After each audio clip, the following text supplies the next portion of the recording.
देश का ऐसा कोई कोना नहीं होगा जहां हम नहीं जाएंगे और हिंदू विरोधी लोगों की ठटरी और गठरी दोनों बांधकर या तो देश निकाला करवाएंगे या उनकी घर वापसी करवाएंगे। चाहे वो बिलासपुर में शिवलिंग के ऊपर किया गया कुकृत्य हो, उसमें एक पकड़ा भी गया है, शायद इस्लाम धर्म का कोई व्यक्ति, मजहब का व्यक्ति था, वो पकड़ा गया है। ये सबसे बड़ा प्रायोजित तरीके से हिंदुओं को डराने का षड्यंत्र है। आइलम मोहम्मद में, आइलम महादेव में भी बुराई नहीं होनी चाहिए, पर यदि आप सरतन से जुदा का नारा दोगे तो न कानून छोड़ेगा न इस देश के हिंदू छोड़ेंगे। संभल से चलते बरेली के जो बाकी मुंड है उनकी छठी कब उठा रहे हैं? यूपी में अभी पदयात्रा है, फिर संभल हम जाएंगे और उन नक्कटों की भी ठटरी मारेंगे, चिंता मत करो। देश का ऐसा कोई कोना नहीं होगा जहां हम नहीं जाएंगे और हिंदू विरोधी लोगों की ठटरी और गठरी दोनों बांधकर या तो देश निकाला करवाएंगे या उनकी घर वापसी करवाएंगे।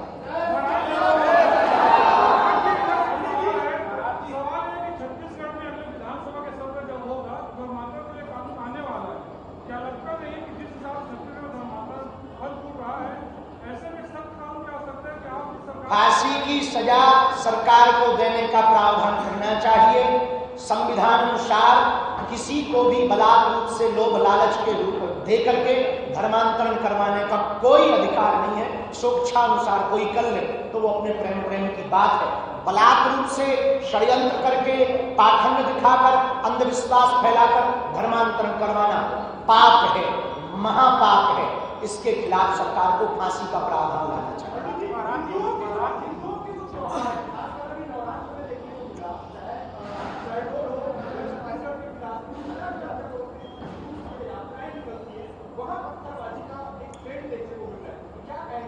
पूरे भारत में हिंदुओं को डराने धमकाने का प्रोपोगंडा विदेशी ताकतों के द्वारा पोषित करके चलाया जा रहा। चाहे वो बिलासपुर में शिवलिंग के ऊपर किया गया कुकृत्य हो, उसमें एक पकड़ा भी गया है, शायद इस्लाम धर्म का कोई व्यक्ति, मजहब का व्यक्ति था, वो पकड़ा गया है। ये सबसे बड़ा प्रायोजित तरीके से हिंदुओं को डराने का षड्यंत्र है। होली पर पत्थरबाजी, दुर्गा मूर्ति पर पत्थरबाजी, राम जुलूस पर पत्थरबाजी, ये इनका सबसे बड़ा ट्रेंड हो गया। इसी के लिए तो हम हिंदुओं के डर को मिटाने के लिए पूरे देश भर में पदयात्राएं कर रहे हैं और हिंदुओं को जगा रहे हैं कि हिंदुओं अब तुम माला और भाला अपने साथ रखो।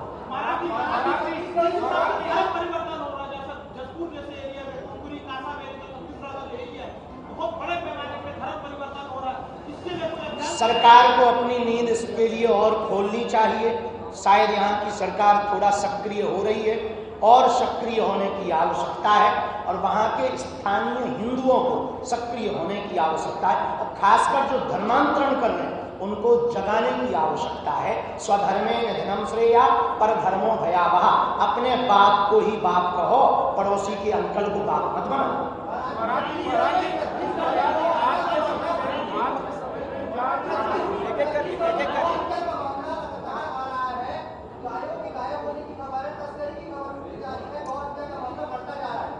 इस देश में एक सबसे बड़ा दुर्भाग्य है गाय माता के लिए। इस देश में गौ रक्षक तो बहुत है, गौ सेवक कम है। गौ रक्षक के साथ गौ सेवकों की यदि संख्या बढ़ जाए तो सड़कों से गाय माता आवासों में पहुंच जाए और गौ माता सुरक्षित हो जाए।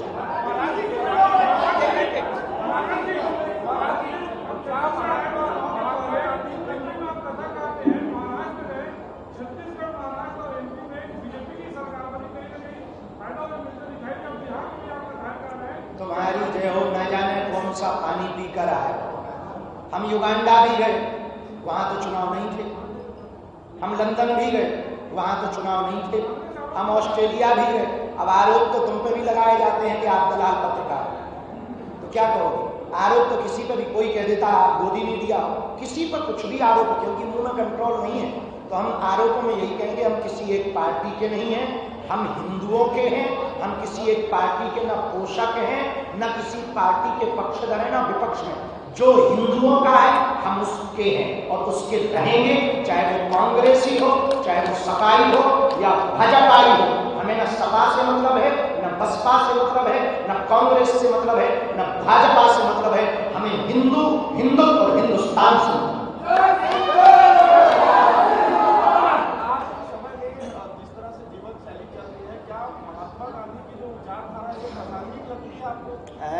महात्मा गांधी की जो विचारधारा है, क्या विचारधारा आपने महात्मा गांधी की पढ़ी है? उनकी जो विचारधारा है, कौन सी ऐसी? जवाब न दो, जो के कहते हैं कि कुछ बोलो नहीं, शांत रहो, अहिंसा धर्म, अहिंसा धर्म है, इसमें कोई संदेह नहीं है, लेकिन जब कोई बलात् रूप से आपको मारने आ जाए तो स्व की रक्षा करना भी धर्म है, इसको भी नहीं भूलना चाहिए। अहिंसा परमो धर्म, हिंसा धर्मो तथैव च, आगे का श्लोक है, अहिंसा परमो धर्म, हिंसा धर्मो तथैव च। फिर भी कोई हम पर हिंसा करे, हमें मारे, तो आत्मरक्षा करना संविधान में भी धर्म है और अध्यात्म पुराणों में भी धर्म है।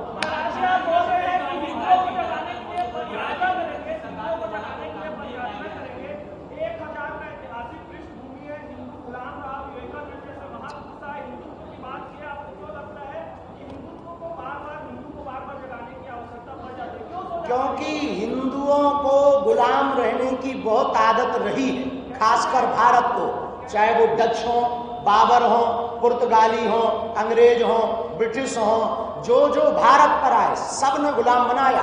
और भारतीय इतनी सुसुप्त और अहिंसा पर चलने वाले लोग हैं, तो वो कहते भैया हमें लड़ना नहीं है, जो करना सो कर लो। पर हमारी विचारधारा थोड़ी अलग है। हमारा मानना है कि हम किसी को मारे ना, तलवार ना उठाएं, पर विचारों की आवाज तो उठाएं। लेकिन सनातन में ऐसी कौन सी कमी है कि दूसरे धर्म के लोग, दूसरे समुदाय के लोग अमीर अमीर हो रहे हैं, गरीब गरीब हो रहे हैं, ये सबसे बड़ी कमी है सनातन में। अमीर गरीबों का सपोर्ट नहीं कर रहे हैं, ये सबसे बड़ी कमी है सनातन में। सनातन में जातिवाद सबसे बड़ी कमी है। जातियों के नाम पर वैमनस्यता फैलाकर, ऊंच नीच का भेदभाव दिखा करके लोगों को हीनता लगती है, तो वो दूसरे मजहब में सम्मान पाने के लिए चले जाते हैं। इसी की लड़ाई हम लड़ रहे हैं। हिंदू हिंदू, भाई भाई, हम सब एक हैं, ताकि आपको धर्मांतरण की आवश्यकता नहीं। आज बहन तुम नहीं बोल रही हो, क्या बात?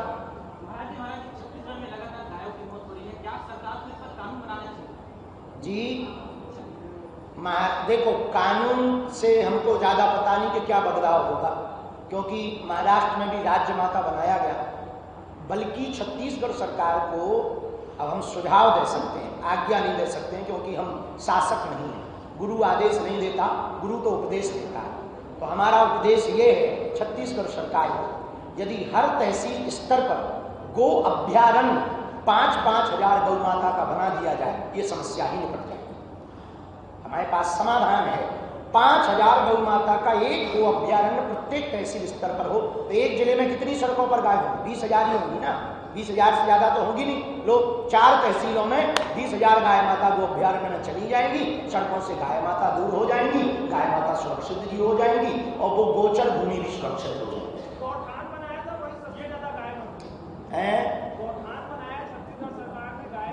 गायों की देखभाल नहीं होगी तो अपराध भी लगेगा। गो अभ्यारण्य का मतलब क्या है? स्वतंत्रता। एक छोटा सा गो अभ्यारण्य का जंगल हो, और वहाँ जल की व्यवस्था हो, पूरी की बाउंड्री वॉल हो, पूरी गायें स्वतंत्र हो, ताकि किसी भी प्रकार से उनको परतंत्रता न लगे और उनका शरीर स्वस्थ रहे।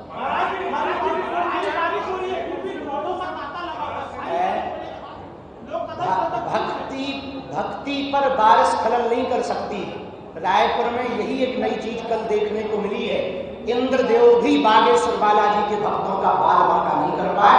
वो वहां बरसते रहे, अंदर पंडाल में कथा बरसती रही, बाहर से इंद्र देवता भिगाते रहे, अंदर हनुमान की कथा भिगाती।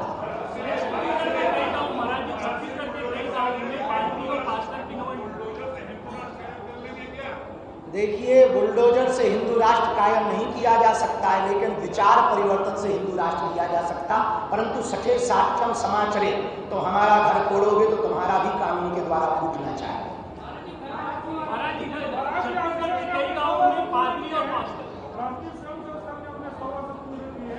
शताब्दी वर्ष की बहुत शुभकामनाएं। राष्ट्रीय स्वयंसेवक संघ ने गांव-गांव, गली-गली में प्रत्येक व्यक्ति के हिंदुत्व की विचारधारा को बचाने का प्रयत्न किया। डॉक्टर हेडगेवार जी की परंपरा, उनकी विचारधारा ने पूरे देश में एक नई क्रांति खड़ी की। हम इसके लिए संपूर्ण स्वयंसेवक संघ के सभी सदस्यों को शताब्दी वर्ष की बहुत बहुत धन्यवाद और साधुवाद देकर के शुभकामनाएं दे रहे हैं।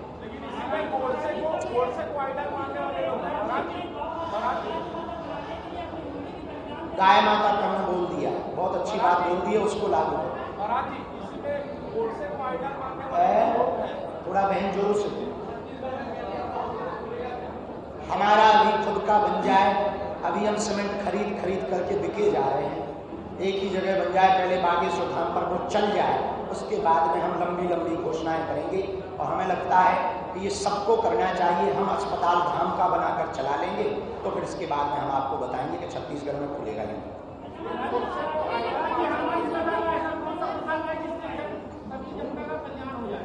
हनुमान कथा का सबसे बढ़िया प्रसंग है, कितने भी बड़े बन जाओ पर विनम्र रहो। हनुमान जी से ये सीखो, विनम्रता यदि आपके जीवन में आ जाएगी तो जीवन में आधे से ज्यादा झंझटें तुम्हारी ऐसी ही निपट जाएंगी। आप बड़े पत्रकार बन जाओ तो फिर प्रोटोकॉल देखोगे, घड़ी देखोगे, टाइम पे नहीं आया, बाहर में गया, हम नहीं लेंगे अब इंटरव्यू, हम जा रहे हैं। उससे होगा क्या? नुकसान दो होगा। एक तो माइंड पे आपको टेंशन आएगी, प्रेशर आएगा। दूसरा, आपको बहुत कम लोग लाइक करेंगे। तीसरा, स्वीकारोक्ति समाज से खत्म हो जाएगी। चौथा, आप जो है समाज से बाहर दृष्टि में, वैसे नहीं दृष्टि में। इसलिए विनम्र रहोगे, थोड़ा सा सामंजस्य करने की सामर्थ्यता रखोगे। ये हनुमान जी से सीख है कि हनुमान जी बलवान भी हैं पर विनम्र भी हैं। हनुमान जी बुद्धिमान भी हैं पर विनम्र भी हैं। हनुमान जी विद्यावान भी हैं पर विनम्र भी हैं। हनुमान जी सामर्थ्यवान भी हैं पर विनम्र भी हैं। हनुमान जी सकल गुण निधान भी हैं पर विनम्र भी हैं।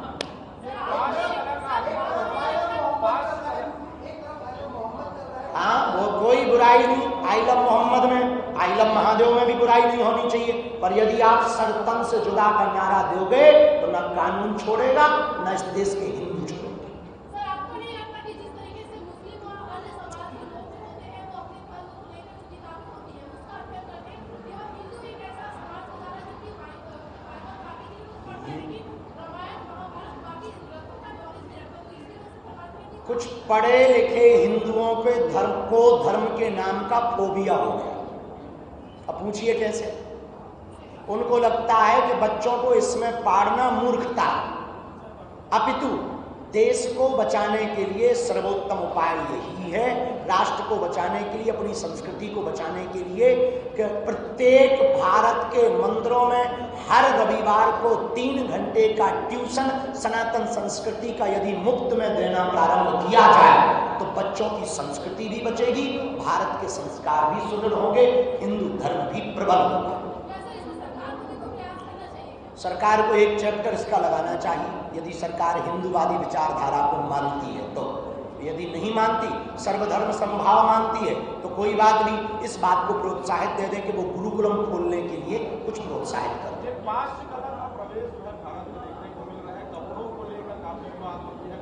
कपड़ों पर हम कुछ बोलेंगे तो लंबा विवाद गहरा जाएगा इस देश में। नहीं तो तुरंत कह देते हैं कि आपकी बड़ी छोटी मानसिकता है। हम यही कहेंगे कि यदि कम कपड़े पहनना मॉडर्न जमाना है तो सबसे बेहतरीन मॉडर्न हैसिया है वो कपड़े ही नहीं पहनते। हाँ जी, तो हम क्या गलत करने वाले हैं? पढ़ाई करना क्या बुराई है? मूसल चंदा। सुनो, हम लगभग पिछले दिनों में 8 देशों की यात्रा करने गए। ऑस्ट्रेलिया, न्यूजीलैंड, युगांडा और फिजी और लंदन, बहुत देशों में जाने के लिए, दुबई, ओमान, मस्कट, इन देशों की यात्रा हमने इस साल की, 8 देशों की। इन यात्रा को करने के बाद ये समझा कि हमारे पास जो हनुमान जी की कृपा है, पैरानॉर्मल शक्तियों, नेगेटिविटी को दूर करने के लिए, नकारात्मक शक्तियों को दूर करने के लिए, उसके लिए विदेशों में हमें मान्यता कम मिलेगी जब हमारे पास कोई डिग्री होगी, क्योंकि पढ़े लिखों को तो डिग्री चाहिए। तो कैम्ब्रिज ऑक्सफोर्ड यूनिवर्सिटी में एक चैप्टर प्रारंभ हुआ है पैरानॉर्मल के लिए। पैरानॉर्मल के लिए, पैरानॉर्मल शोध पर बहुत लोगों ने पीएचडी की है। हमने भी सोचा कि हमें ये अपना काम तो जिंदगी भर सेवा जो बालाजी ने आशीर्वाद दिया वो करना है, लेकिन भारत में तो कर पाएंगे, विदेशियों के भूत कैसे भगाएं? तो उनका हमने तोड़ निकाला है कि हम कैम्ब्रिज या ऑक्सफोर्ड यूनिवर्सिटी में पैरानॉर्मल पर पीएचडी करेंगे, फिर बताएंगे कि भाई साहब पढ़ के आए हैं, हनुमान जी की कृपा तो है ही भी है, पढ़ाई भी साथ में, एक और भूत भीतर नहीं रहेगा। महाराज जिस बार कथा में क्या जो दूसरा धर्म में चले गए उनकी सनातन धर्म वापसी कराएंगे? जो धर्मांतरित हो गए हैं, घर वापसी यदि करना चाहें, खुला मंच है बागेश्वर धाम का। यहाँ रायपुर छत्तीसगढ़ में आज 5 तारीख है, आज से 8 तारीख के बीच में आवे, और हमारा प्रयत्न है कि इस कथा में भी घर वापसी हो, चूंकि 2023 में यहाँ पर की थी। छत्तीसगढ़ के कई गांवों में पादरी और पास्टर की नो एंट्री का 7 नवंबर से 16 नवंबर।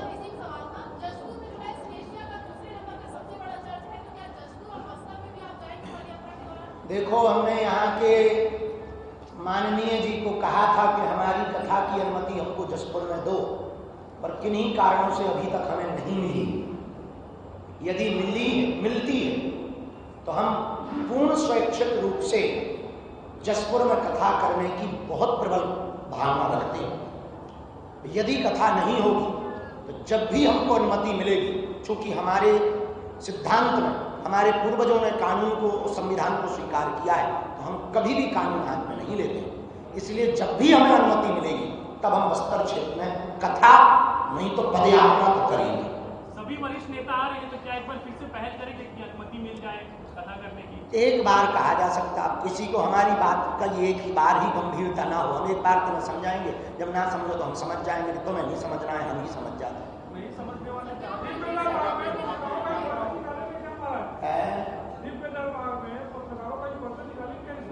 आप जरूर आना। हमने कभी भी किसी के लिए मना नहीं किया, हमारे लिए कोई कैटेगरी नहीं है। हमारे लिए पत्रकार भी उसी भाव दृष्टि से हैं जैसे बागेश्वर पंडाल में, कथा पंडाल में बैठे हुए लोग हैं। ना कोई बड़ा है ना छोटा, ना तार्किक ना बौद्धिक। हम जब विदेशों में पर्चा खोलते हैं, जब विदेशों में अर्जी लगाते हैं, आपने पढ़ा न्यूज, युगांडा के प्रधानमंत्री ने भी अर्जी लगाई। तो ये युगांडा के प्राइम, अब उन्हें हिंदी नहीं आती, हमें अंग्रेजी नहीं आती, लेकिन अपन अर्जी ठोक के आ गए।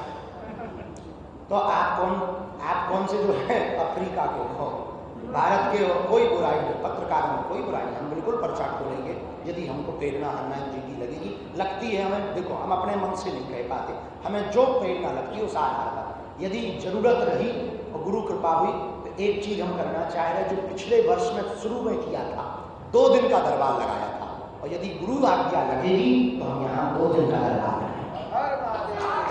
धन्यवाद। छत्तीसगढ़ वालों, 7 नवंबर से 16 नवंबर तक तैयारी करो। प्रतिदिन शाम 3 बजे से 5 बजे तक गुड़ियाली वाले हनुमान जी में कथा के लिए आप सबको हमारा निमंत्रण है। कल का दिव्य दरबार दोपहर 12 बजे से 2 बजे तक लगाया जाएगा, और कल की कथा 3:30 बजे से 6 बजे तक की जाएगी। कल 6 तारीख है, 12 बजे से 2 बजे तक दिव्य दरबार में पहुंचना ना भूलें। गुड़ियाली हनुमान राय। और चेला हो गई खुजली। नहीं, 16 नवंबर को हिंदू राष्ट्र बनाने का प्रण होगा, संकल्प होगा हिंदू राष्ट्र। तो बेचारा हमारे छतरपुर से तुम आई दे रहा है का खुजली कर बमीछा गरई के हो तुम, हमारे मोतर इतने का कर रहे बन गए। आज तक देखिए, बहुत अच्छा है, बहुत अच्छा। आप लोगों का प्रेम हम कभी नहीं भूल पाएंगे। छत्तीसगढ़ के रायपुर के पत्रकारों का कभी सहयोग नहीं भूल पाएंगे। पूरे जीवन भर के लिए पूरे पत्रकारों को धन्यवाद, खासकर रायपुर के पत्रकारों को धन्यवाद।